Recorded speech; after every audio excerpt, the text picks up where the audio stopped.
How to use submission fields in onboarding for auto progression in recruiting. Organizations occasionally have a need that based on the result in a field, maybe it's an employee health result, background check result, rehire check result, to then move that candidate along in the CSW or candidate selection workflow. In this video, you will learn what fields are available for update in onboarding and can be read in recruiting. How to create a submission field, using that submission field on a form, using the result of that submission field in your CSW candidate selection workflow auto progression.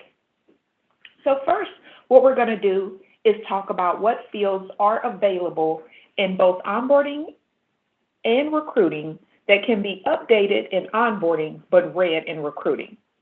So as you know, most fields from recruiting are available in onboarding. Your requisition fields, your candidate fields, your offer fields, those fields are made available in onboarding. You also have onboarding user-defined fields that you can create as needed to support your forms, your content, or your process within onboarding. There are two types of fields that you can use on both sides that are updatable in both modules that can be used to trigger an auto progression move. Those are candidate fields as well as submission fields. Okay, so we're going to create a submission field for this exercise. I'm going to go into configuration, recruiting admin. I'm going to go to my candidate field list. And I want to use a submission field because in our example, we're going to update the background check results, that we're then going to use that field to create an auto progression rule in recruiting. We know that from a background check perspective, that's something that is specific to a particular job. So I want to create a submission field that's applicable for that particular requisition, that if someone either leaves the organization or it doesn't work out on that rec, and let's say 6 months later they come back and apply to another job, that field is clear for that particular individual and can be updated based on the circumstances of that hire. So in my show fields, I'm going to select my drop-down and choose submission. I'm going to create a user-defined field. This is going to be a selection field. I'm going to give it a name. Give it a label. And then I'm going to select my options. So I'm going to say clear, not clear.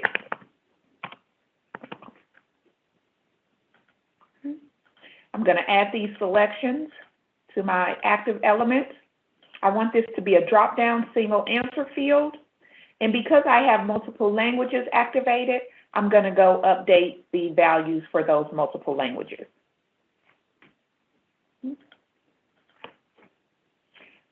Now, once I've done this, I can then save my field, and the field would be available to be used in recruiting as well as onboarding. Do Spanish here, and then we'll move on.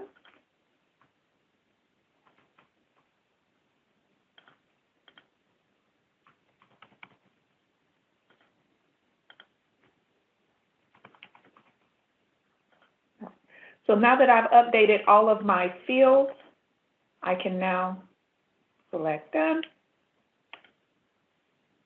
Now this is a field that we're only going to use on the recruiting side. So when I go back to my submission field and say, look for my background check results field, I now need to update my availability. So I'm going to edit my field availability, and I'm going to say I want this to be available in recruiting, but maybe this is something we want to report on, so I'm going to make it available for my reporting. Select save. Now, I've created my field. I have my selections on my field. The next thing that I need to do is I need to make that field visible and available in recruiting.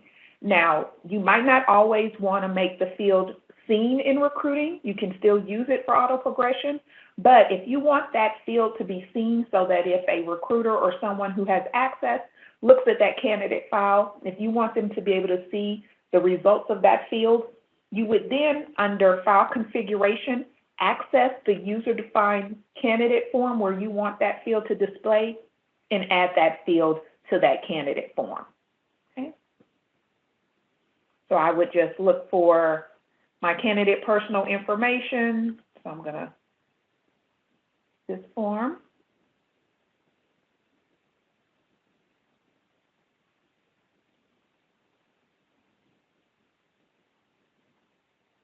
And then I'm going to select my submission information field, get my field I just created, and add it to my form. Select Save.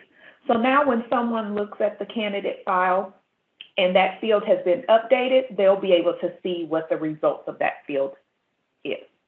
Next, we're going to now add our field to our onboarding form. So I've added it to be visible in recruiting. Now I'm going to go to onboarding and add it to my form where the field will actually be updated. So in my onboarding process, once I go into onboarding admin, I'm going to go to user-defined forms. So in my onboarding process, I've created a background check results form. And that background check results form is where the HR coordinator is going to update the results of the background for a particular potential new hire. So I'm going to go on my field chooser. I'm going to go to my submission option, and I'm going to pull in my field that I've created, my background results. So I'm going to add that field to my form. I'm going to make that field mandatory. So when this form executes, it is mandatory that a result is provided. I would then add this form to my process. And then once the results are updated on my form, then those results would be visible in recruiting, and then that information can be used as a CSW auto progression. So the last step of this video is to show you how to then add the field in your CSW auto progression. So I'm going to go back to configuration. I'm going to go into recruiting admin. I'm going to go into my candidate selection workflow. I'm going to locate my workflow. And I'm going to say, okay, here's my step that I want this field or this auto progression rule to be processed on. So I'm just going to jot down the code for that step so I know exactly what step I need to work with. I'm going to cancel out of here. And from my tabs, I'm going to select steps. Now, I'm going to look for that background check step.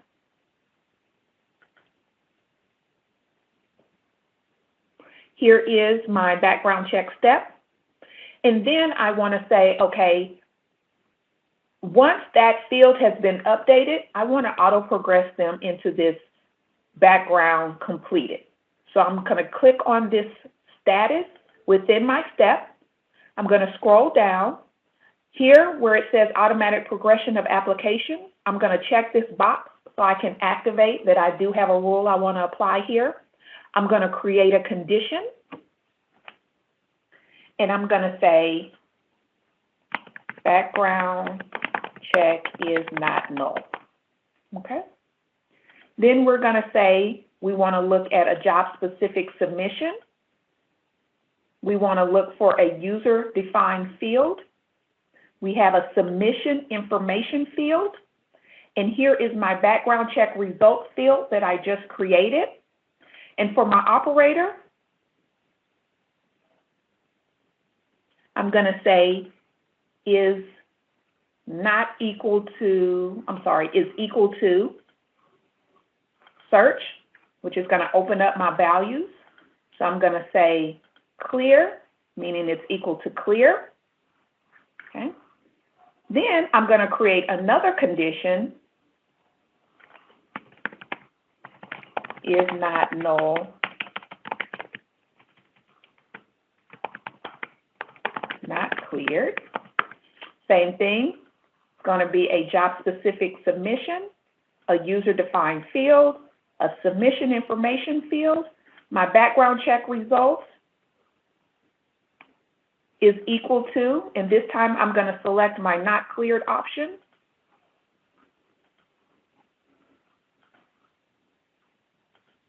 Okay. Once I have my two rules created, I want to set my condition to or. So when you're creating these rules for your CSW, you can do either all conditions, your and, so meaning this has to be true and this, or you can do or condition. This has to be true or this has to be true. So what we set for this rule, the background check field either needs to have cleared or not cleared in order to be, for this person to then be moved into the background check completed. Okay. Select done. And so now when that field is updated in onboarding, the update will read over to recruiting. And then as long as the individual is in the step where the rule can be applied, then this person will then be auto-progressed into completed. Okay? You want to remember whenever you're doing auto-progression, anything that you cannot do from the web top manually, you cannot automate. So if I'm in a previous step, the system isn't going to skip over steps because I have an auto-progression rule set up in my background check step. So you would want to make sure that your individual is in the appropriate step so that the auto-progression rule can take place. Thank you.